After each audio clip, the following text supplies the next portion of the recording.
Hey everyone, welcome. You know, talking about the past is, well, it's a huge part of any language. So today, we're going to tackle this simple past tense in English. And to make it fun, we're going to use something we all have, childhood memories. It's the perfect way to make it all just click. So let's just jump right in. I want you to think for a second. What were you like as a child? Were you kind of shy, or were you maybe always the center of attention? See, just by thinking about that, you're already using the grammar we're about to dive into. Okay, first up, how we describe who we were or how we felt way back when. This whole thing really just comes down to two super important words, was and were. So let's look at a couple of classic childhood personalities here.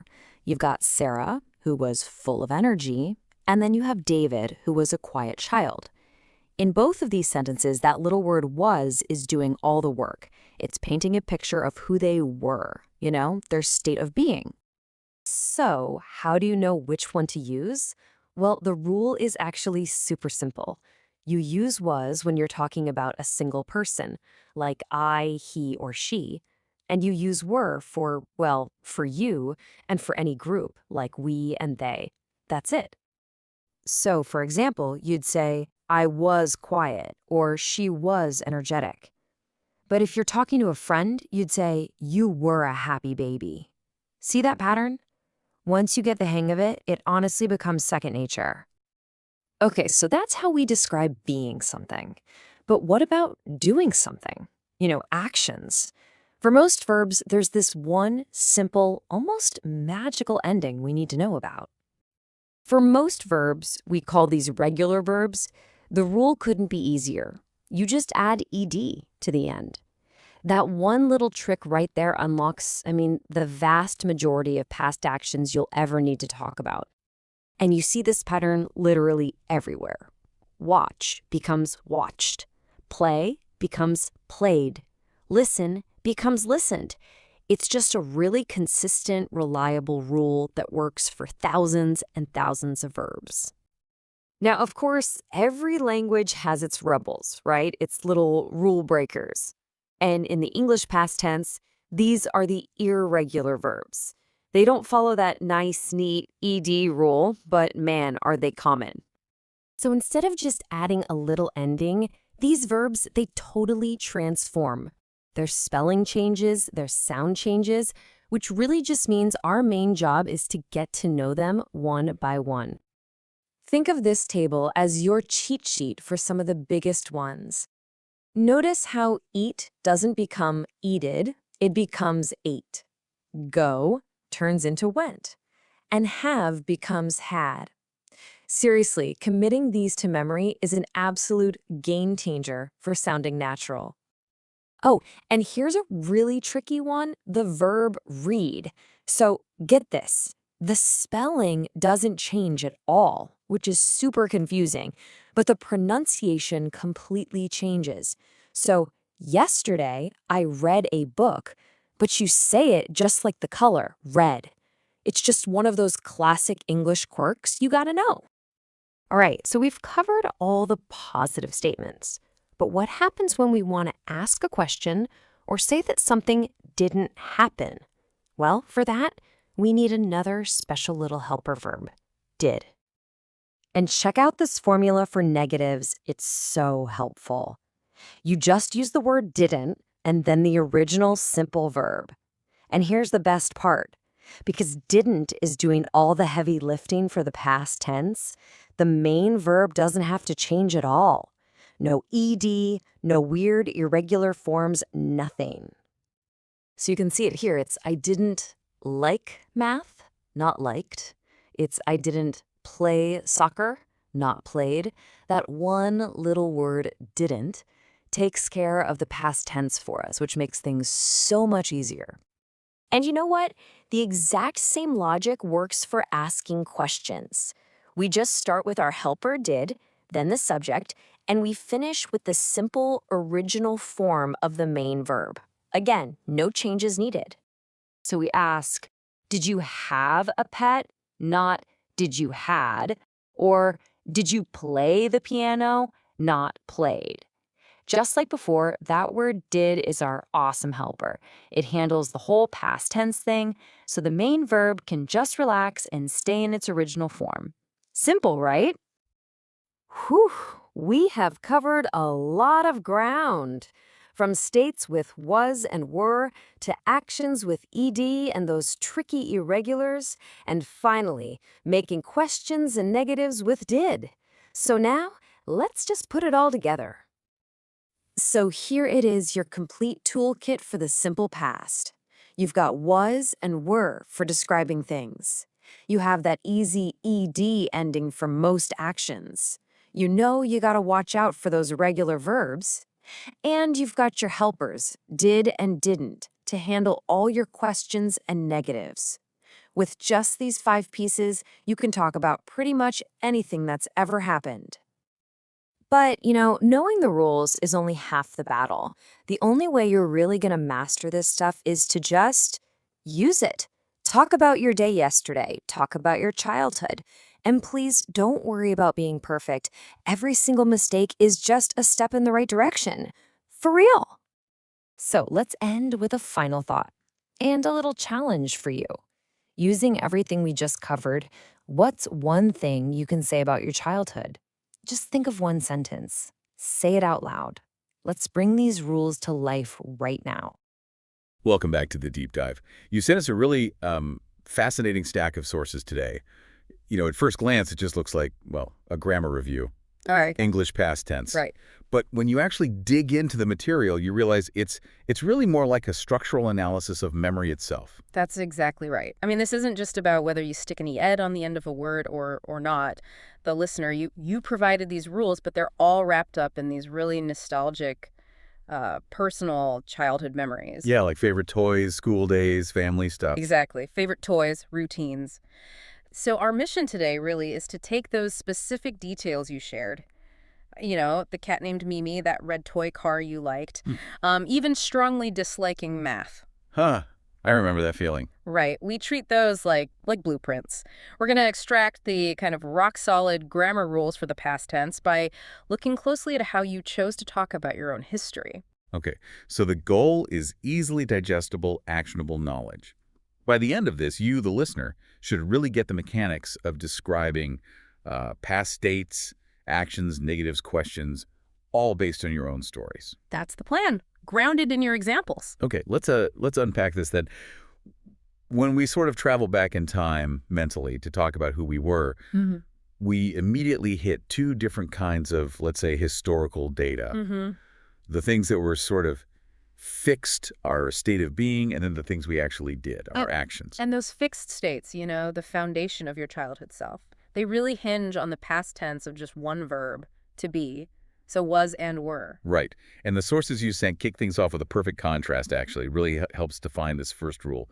One person described themselves as a quiet child, liked reading. Okay. And the other one, total opposite. Full of energy, always running around. That contrast is, well, it's grammatically beautiful, actually, because it just lays out the rule for describing who you were. The quiet child uses was. That's for I, he, she, it. I was quiet. She was energetic. Like that. Yeah. Exactly. We use that form to talk about traits or states that were, pretty stable back then in the past. Okay, but then the moment you bring in other people, like siblings, the form changes, right? The sources mentioned the quiet speaker sister was very talkative, singular she. But then the brothers, they were very noisy, plural. And that's the clean split. Was for singular subjects like I, he, she, is. And were for you, we, and they. So my brothers, they were very noisy. So this was Wazer thing, sets the scene. Absolutely. It establishes the setting. You, the listener, need this foundation to sort of paint the picture before you start describing the actions that happen within that setting. Right. So if you're telling a story about your family, maybe you'd say, my parents are really supportive, but I was kind of nervous about starting school. Yeah. That distinction makes the scene clear. It creates the mental framework, yeah. You were this way, your surroundings were that way. Okay, so now we've got the setting. Now we can bring in some action, movement, activity. Exactly. We know who we were. Yeah. But what did that quiet kid or that energetic kid actually do? For fun, maybe. Okay, now we're moving into past actions. And thankfully, English starts us off kind of easy here. with what we call regular verbs. Yeah, regular verbs, their defining trait, predictability, they follow a really simple pattern. Just add "ed" to the basic form of the verb to show it happened in the past. And these are often the words for routines, habits. Precisely, things you did often. And the source material you gave us is just packed with examples. Let's look at how these specific memories confirm that simple rule. You mentioned watching cartoons on Saturday mornings, so watch becomes... Simple enough, just add. Exactly. And that simple suffix, that "ate," it covers so many of those like core childhood activities. If you were outside, maybe you played with friends. Play becomes played. Yeah, and even the quiet speaker, they also played with toy cars, according to the source. Same rule. Same rule. It also works for feelings, preferences, where you lived. You mentioned the speaker liked a specific red toy car, like becomes liked. Okay, and they lived in a small house with a big garden. Live becomes lived. Again, just add BBD, Bell, or D, because it already ends in E. Right, that consistency is so helpful, especially when you're learning. Whether it's listen to music, listen becomes listened, or talking on the phone for hours. Talk becomes talked. The pattern just holds. What about routines, like visiting family? The source said, I visited my grandparents every Sunday. Visit becomes visited. Yep, see? Every single one confirms it. For most verbs, the rule is just stick an "ed" on the end. It lets our brains quickly, structure and remember those common repeated past actions. It gives that sense of order to the past story, like this happened, then this happened, all following the same pattern. Exactly. But, we know English. It doesn't like to make things too easy, does it? No, definitely not. Yeah. This is where it gets more challenging. We have to talk about the irregular verbs. The rebel. Yeah, the special ones, the ones that just break that nice, neat ed pattern. They force our brains to learn a completely different word to signal the past. That's a good way to put it. If regular verbs are the routines, irregular verbs often cover the really essential human actions: eating, going, making, having, and they change form completely. No simple odd here. Let's dive into the source examples again, because they really highlight this pattern break perfectly. The speaker was talking about food, loved pizza apparently, and they ate a lot of apples. Right. Eat becomes ate. And, the source even specifically points out it's not eated. Oh, interesting. So the source actually warned against applying the regular rule. Yeah. Which tells you how common that mistake probably is and how important it is to just memorize these irregular forms. Eat becomes ate, period. Okay. And related to eating, drinking, drink becomes drank. The speaker drank a lot of milk. It makes you wonder if these food memories were chosen because they use common irregular verbs, anchoring the grammar, maybe? Could be. It's a smart way to learn. These verbs anchor really basic, fundamental memories. Same with movement. Go becomes went. Right. The family went to the park. One speaker went to a small school. That's sound shift. You just have to learn it. Go to went. You do. Then there are verbs about having things, possession. Have becomes had. One family had an apartment. The other had that cat. Mimi. Ah, yes, Mimi the cat. And they had a blue bed, I think. Right. Using something so specific, like a cat named Mimi, to anchor an abstract grammar point, like have changing to had, that's the magic of memory-based examples. It really makes it stick. What else? Well, core actions like do, that becomes did. The source said the quiet speaker did homework there.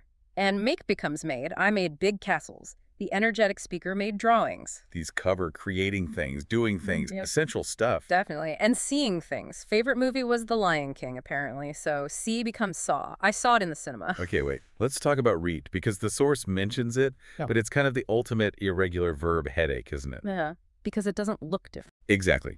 R-E-A-D stays R-E-A-D. But the sound changes completely. You have to pronounce it like the color red for the past tense. Yeah. Did the source explain why? It seems so inefficient. Well, it didn't explain why, no. English logic, right?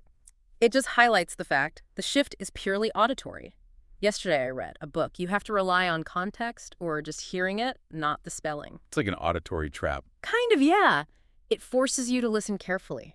So the takeaway from all these examples, Mimi, the pizza, the Lion King reading, is that if a verb doesn't follow the simple AED rule, you just have to memorize its past form. Treat it like vocabulary. Got it. So irregular verbs memorization essential. Absolutely. They often carry the weight of the most significant or memorable actions anyway. Okay. So now we've covered describing past states using was and were. Check. And talking about positive past actions, either adding aided for regular verbs or using a totally different form for irregulars. Check. So what's left? We need the structure for, well, saying something didn't happen, and for asking questions about the past.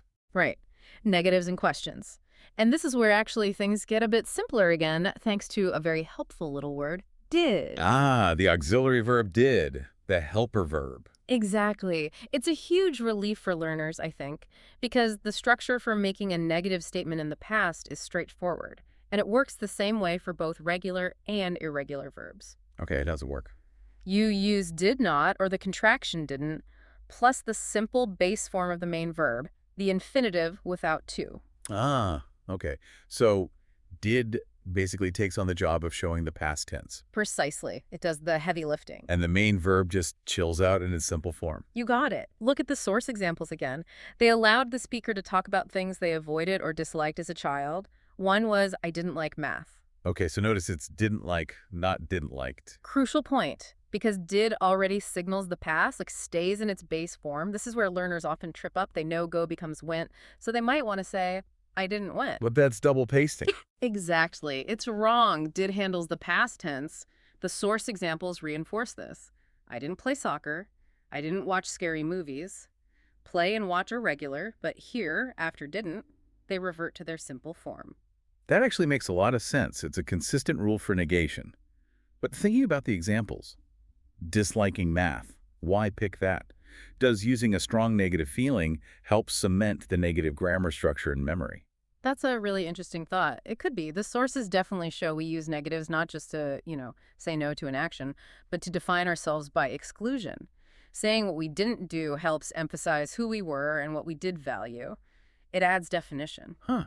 Never thought of it that way. And does this magic did work for questions too? It does. Same principle, basically. To ask a question about the past, usually start with did, then the subject, then, again, the simple form of the main verb. Okay, so the structure flips a bit, but did is still the star, and the main verb stays simple. Exactly. It signals you're asking for past information. Like those examples aimed at you, the listener. Did you have a pet? Not did you play the piano? Not did you played, did you live in a house? Got it. So did, plus the simple verb, opens the door to someone else's past experiences. It's the key, really, the final essential tool for organizing and discussing that personal timeline. Okay, this brings us nicely full circle, I think. We've looked at the three main building blocks for talking of the past based on your sources. First, states of being, using was or were to set the scene. The context. Second, positive actions happening within that scene, using aid for the regular guys and memorizing the changed forms for the irregular ones. Right, the events. And finally, using the helper verb did, combined with the simple form of the main verb to make things negative, didn't, or to ask questions, did you? That's a great summary. Those are the core structures right there. Right. And if you take away just one thing from this deep dive, it really has to be that practice is key. Right, you have to use it. Yeah, use those specific memory structures we talked about. Try making your own sentences right now. I went to the park, I ate cereal, I watched TV. Maybe try combining them. I was hungry, so I ate an apple, but I didn't like it much. Good challenge. Now, throughout this whole discussion, we kept coming back to these super specific, vivid details from the sources that red toy car, hating math, Mimi the cat. Yeah, those anchors. We've shown how the grammar, the was were, the ed, the irregulars, the did, provides the structure, the architecture for telling these stories. Right. Grammar is the framework. But if grammar is the architecture, maybe those vivid details, those specific nouns and memories, are the actual foundation stones. That's a powerful way to think about it. So here's a final thought to leave you, the listener, with. How do these grammatical rules maybe not just describe the past, but actively help organize and even prioritize which moments stick? Why did you choose to anchor the irregular verb have in the memory of Mimi the cat specifically, and not just say owning a cat or a toy? What specific detailed memories from your own past really define the way you use and remember these past tense rules? Think about the power those concrete nouns, those names, those specific feelings have in making the abstract rules of grammar feel real and memorable.